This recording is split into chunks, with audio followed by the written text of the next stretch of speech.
12월 5일 토요일 다니엘 9장 1절부터 14절까지의 말씀입니다. 요즘 기도 생활이 어떠십니까?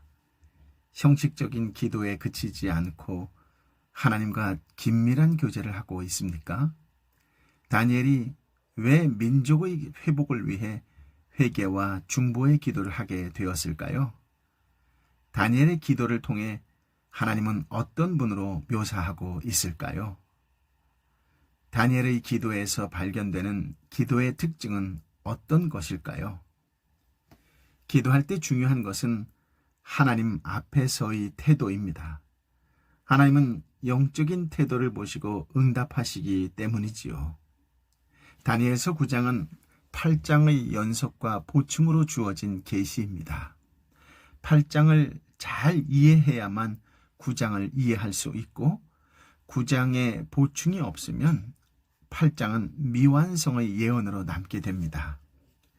8장에서 2300일 문제는 다니엘의 연구와 관심의 제목이 되었고 동시에 그의 간절한 기도의 제목이 되었습니다. 이러한 기도의 응답으로 8장의 계시가 있은 지 13년 후인 메대왕 다리오 첫 해에 마침내 가브리엘이 다시 와서 그 환상을 깨닫게 합니다. 메대 출신 다리오가 갈대아 지역을 통치하기 시작한 첫 해에 다니엘은 하나님께서 선지자 예레미야에게 계시하셨던 말씀을 묵상합니다. 1절, 2절 말씀인데요. 함께 읽어볼까요? 메대 사람인 아하수에로의 아들 다리오가 왕이 돼 바벨론을 다스린 첫 해였습니다. 곧 그가 다스린 지 1년 되던 해에 나 다니엘은 하나님의 말씀이 기록된 책을 보고 여호와께서 예언자 예레미야에게 연수를 정해 말씀하셨음을 알았습니다. 여호와께서는 예루살렘이 무너진 지 70년 만에 돌이키시겠다고 하셨습니다. 아멘. 6장에서 등장했던 다리오가 9장에서는 바벨론의 왕으로 등장합니다. 바벨론의 멸망은 다니엘에게 새로운 희망과 빛을 가져다 주었을 것입니다. 왜냐하면 바벨론 포로에서의 해방과 성전의 회복이 임박했음이 분명했기 때문이지요. 이에 용기를 얻은 다니엘은 동시대의 선지자 예레미야의 예언들을 열심히 읽고 연구한 끝에 예레미야가 예언했던 70년의 회복에 대해서 깨닫게 되었습니다. 여호와께서는 예루살렘이 무너진 지 70년 만에 돌이키시겠다라고 말씀하셨지요. 그것은 예루살렘의 황폐함이 70년 만에 마치리라라는 것이었습니다. 다니엘이 포로로 끌려온 기원전 605년부터 계산하면 벌써 68년이 지난 것입니다. 포로 귀환의 날이 가까웠지만 유대민족은 준비가 되어 있지 않는 것을 다니엘은 통감합니다. 다니엘은 기도하기를 결심하지요. 성경의 약속은 순종을 조건으로 주어진 것임을 다니엘은 잘 알고 있었기 때문입니다. 그렇습니다. 다니엘은 성경 읽기와 연구, 묵상을 통해 말씀의 깊은 뜻을 깨달았습니다. 우리도 성경을 읽고 묵상할 때 하나님의 뜻을 깨달을 수 있습니다. 또한 하나님의 뜻을 깨달을 때 미래를 준비할 수 있습니다. 그렇습니다. 성경 읽기와 묵상하기를 가까이 하십시오. 진리와 지혜가 가득한 말씀을 통하여 하나님을 만나고 하나님과 친밀해지는 복을 누리시기를 예수님의 이름으로 축복합니다. 아멘. 3절 4절 말씀인데요. 나는 먹지도 마시지도 않고 오리 굵은 베옷을 입고 재를 뿌린 채 주 하나님께 기도하며 구했습니다. 나는 하나님 여호와께 이렇게 기도하고 고백하며 말씀드렸습니다. 여호와여, 크고 두려우신 주 하나님이여, 주를 사랑하고 주의 계명을 지키는 사람들에게 말씀하신 약속을 지키시고 그들에게 자비를 베푸시는 하나님이시여. 아멘. 나라가 망하고 성전이 무너졌어도 다니엘은 하나님을 신뢰했습니다. 바벨론이 망하고 다리오가 등장하자 계시 성취의 때가 임박했음을 의식했습니다. 다니엘은 기도하며 간구하기를 결심합니다. 계시를 인간의 지혜로 깨달을 수 없기 때문이지요. 다니엘은 금식하며 베옷을 입고 재를 뿌린 채, 즉 재를 덮어쓰고 기도합니다. 어떤 기도일까요? 그렇습니다. 죄를 스스로 고백하는 기도입니다. 원어에서는 하나님을 나의 하나님이라고 부릅니다. 즉 겸손하고 낮은 자세로 나의 하나님, 나의 하나님이라는 친밀감을 품고 언약에 신실하신 하나님께 용서를 구하는 기도를 하는 것이지요. 다니엘은 나의 하나님 앞에 마음을 쏟고 영혼을 토해내는 기도를 드렸습니다. 그렇다면 다니엘의 기도의 특징은 무엇일까요? 다니엘의 기도의 특징은 하나님이 누구신지를 고백하며 그분께 나아가는 기도입니다. 4절부터 7절까지의 말씀인데요. 함께 읽어볼까요? 나는 하나님 여호와께 이렇게 기도하고 고백하며 말씀드렸습니다. 여호와여, 크고 두려우신 주 하나님이여, 주를 사랑하고 주의 계명을 지키는 사람들에게 말씀하신 약속을 지키시고 그들에게 자비를 베푸시는 하나님이시여, 우리가 죄를 지었고 잘못을 저질렀습니다. 우리가 악하게 행동했고 주의 법과 명령을 어기고 거역했습니다.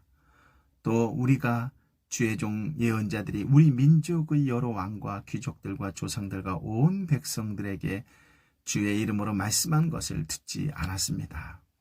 주여, 의로움은 주께 있으며 우리에게는 오늘날처럼 부끄러움이 있을 뿐입니다.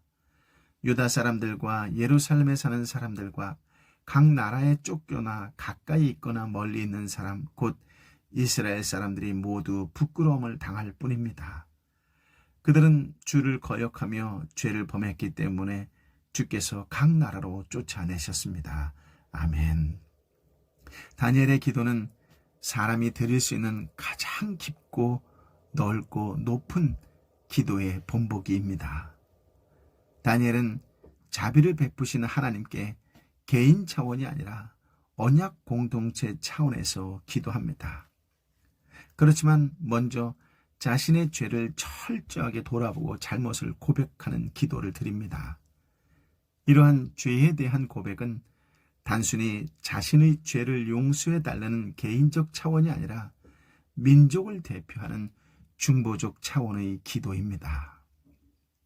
우리가 죄를 지었고 잘못을 저질렀습니다. 그러고 보면 실제 죄를 저지른 자들은 언약에 무관심하게 살고 있는데 경건한 다니엘은 회개 기도를 드리고 있습니다. 본문은 우리라는 단어가 여러 번 반복됩니다. 즉 다니엘은 자신을 자기 백성들과 동일시하며 죄인임을 고백하는 것이지요. 그는 결단코 자기의 의를 내세우지 않았습니다. 시편 106편의 기자도 비슷한 기도를 합니다. 6절에 보면 우리가 조상들처럼 죄를 지었습니다. 우리가 잘못을 저질렀고 악한 짓을 했습니다. 아멘. 우리의 기도도 항상 자신의 무가치함과 죄됨을 인정하는 것에서부터 시작해야 합니다. 6절에 보면 또 우리가 주의 종 예언자들이 우리 민족의 여러 왕과 귀족들과 조상들과 온 백성들에게 주의 이름으로 말씀한 것을 듣지 않았습니다. 라고 기록되어 있습니다. 하나님과 맺은 언약을 이탈했고 선지자를 통한 책망과 경고도 무시했다는 고백이지요.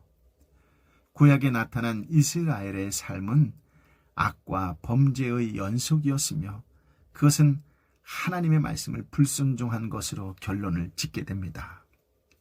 이러한 죄를 지었기에 언약의 저주대로 백성들이 각 나라로 쫓겨나 가까이 있거나 멀리 있는 사람이든 모두 수치와 부끄러움을 당하고 있다고 인정을 합니다. 의로움을 주님께 돌리고 수치는 우리 얼굴로 돌리는 것을 당연하게 여겼지요. 그렇습니다. 하나님은 절대적으로 의로우십니다. 하나님은 잘못하거나 실수하지 않으시는 분이십니다. 하나님은 말씀과 언약에 신실하신 분이시지요. 반면에 우리는 하나님과 정반대의 모습으로 살았습니다. 우리는 반역하고 불의한 백성이지요. 우리가 고난받고 징벌을 당한 이유는 하나님이 악해서가 아니라 우리가 악을 저질렀기 때문입니다. 우리의 수치와 고통은 전적으로 우리 자신의 잘못, 즉 죄의 결과이지요. 그러나 은혜가 충만하신 하나님께서는 그런 우리에게 구원의 길을 준비하여 주셨다라고 하는 것은 참으로 놀라운 은혜가 아닐 수가 없습니다. 그렇습니다. 우리 하나님이신 주님의 자비만이 우리의 유일한 희망입니다. 아멘. 8절부터 12절까지의 말씀을 함께 읽어볼까요?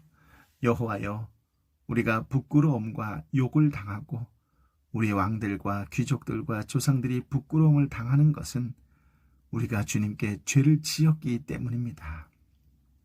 주 우리 하나님께서는 자비와 용서를 베푸시지만 우리는 주께 반역했습니다.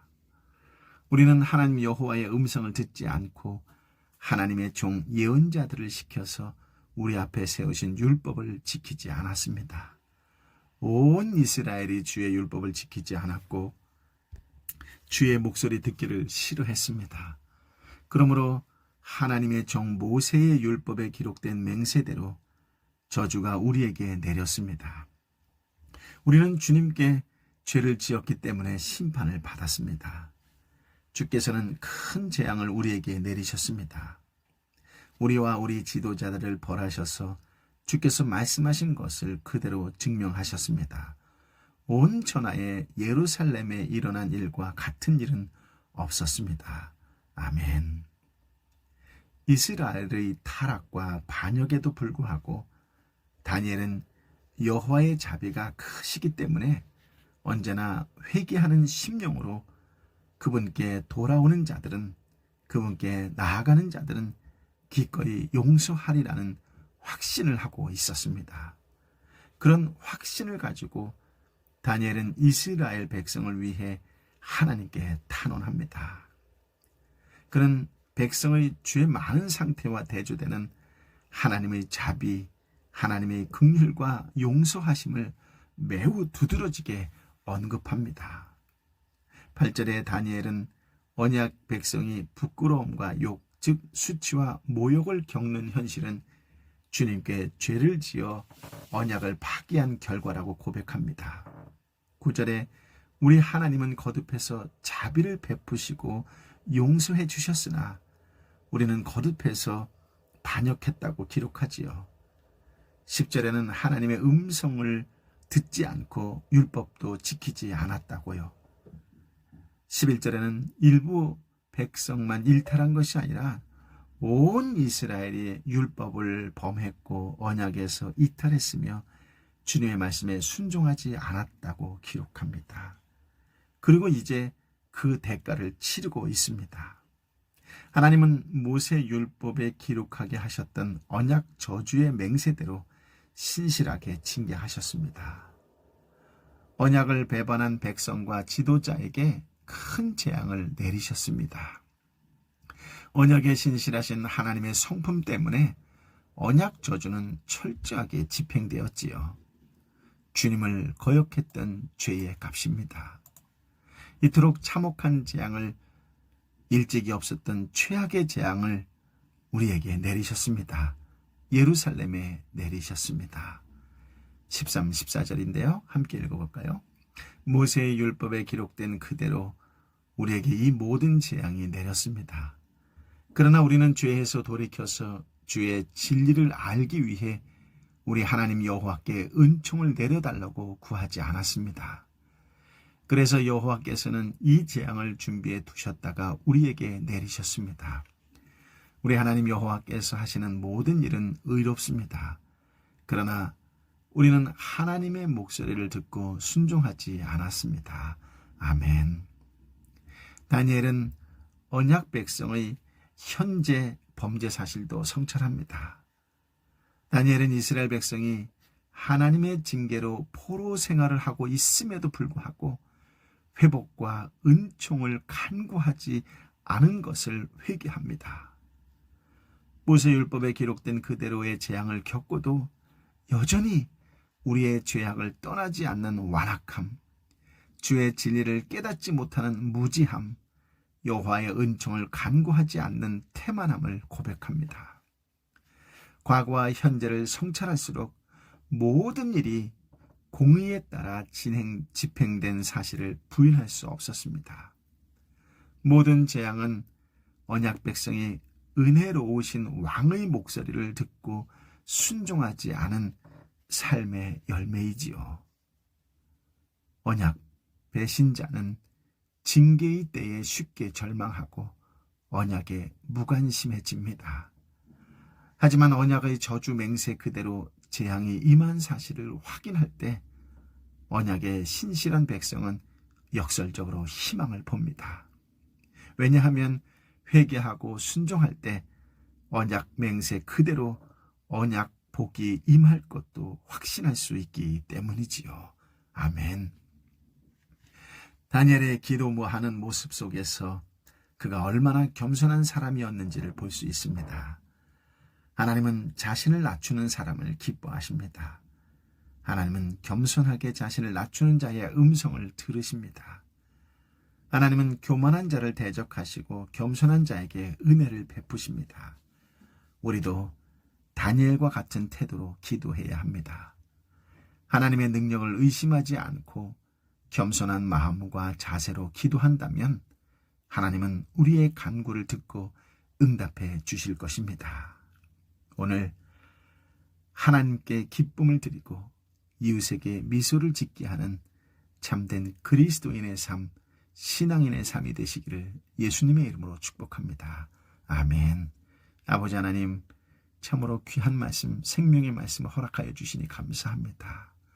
우리의 죄를 용서하여 주시고 자비와 긍휼을 한없이 베풀어 주시는 주님을 찬양합니다.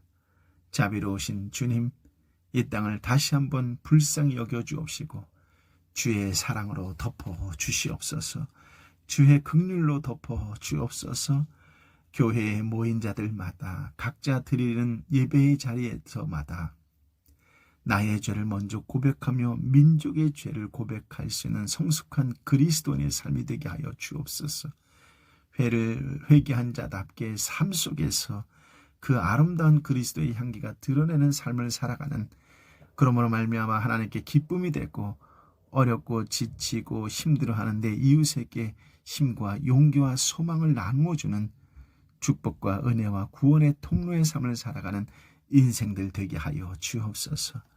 철저히 회개하는 것이 곧 완벽하고 온전한 희망으로 다가가는 길임을 깨닫게 하여 주신 주님, 오늘 우리의 자리에서 하나님을 만나게 하여 주옵시고 하나님 앞에서 드려지는 온전하고 겸손한 기도를 드리는 하나님의 사람들 되게 하여 주옵소서.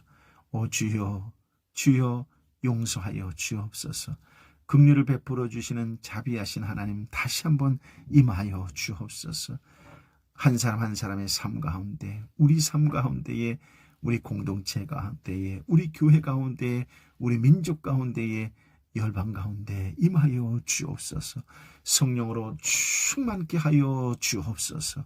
이제는 길이요 진리요 생명 되신 우리 주님 예수 그리스도의 은혜와 아버지 하나님의 크신 사랑과 성령 하나님의 위례 역사 교통 충만하심이 나의 삶의 자리에서 나와 또 삼터와 일터와 공동체와 열방의 선교사님을 끌어안고 주여 불쌍히 여겨 주옵소서, 자비를 베풀어 주옵소서, 긍휼을 베풀어 주옵소서라고 간절히 기도하는 하나님의 사람 한 사람 한 사람 머리 위에 저들과 함께 기도하는 삼터와 일터와 공동체와 열방의 선교사님과 선교지 위에 함께하여 주옵기를 간절히 축원하옵나이다. 아멘.